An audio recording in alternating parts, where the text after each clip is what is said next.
Hey Bill, this is the salsa ingredients. So it'll make this red salsa here. So start with about 2 teaspoons of salt, and you can actually salt to taste. So that's roughly about what it is. I like to use whole peeled tomatoes and in place of Roma tomatoes. If you were to use fresh Roma tomatoes, it'd be about 5 or 6 tomatoes, but they're pretty inconsistent. When the meat is kind of a whitish color, then your salsa becomes more of a pink color. So I like to use this for the red. White onion, about 3 cloves of garlic, and 2 jalapeno peppers, and I like about 2 serranos. So if you wanted mild, use the 2. If you wanted a medium salsa, use 2 plus the 1. If you want a little bit more on the spicy side, use 2 serranos plus the 2 jalapenos. So then I cut about 1/3 of the onion to use. I peeled and crushed the 3 cloves, and then I get a skewer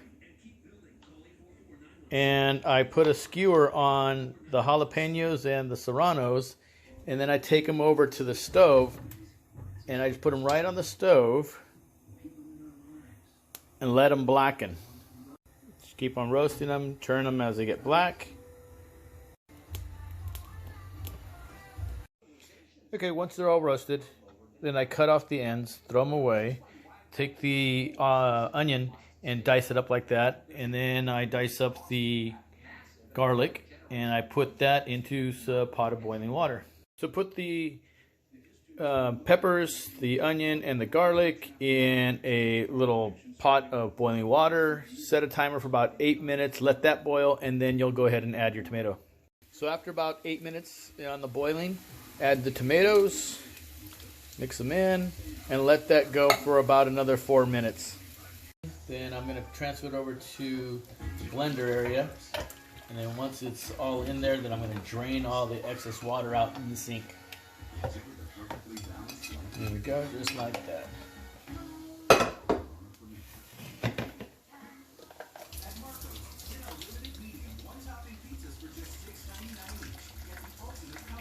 And it goes on the blender. Once in the blender, add my salt, put the cover on, and then I'm going to blend for about 20 seconds.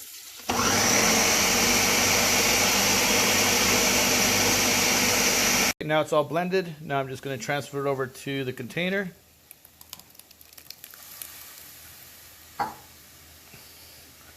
Got it down packed, the perfect fit. And now what I'm going to do is just let it rest and cool down to room temperature, and then put it in the refrigerator. Here we go. It's still a little warm, but it's got nice color to it. It's got nice consistency, and just again, when it cools down, it's ready to go.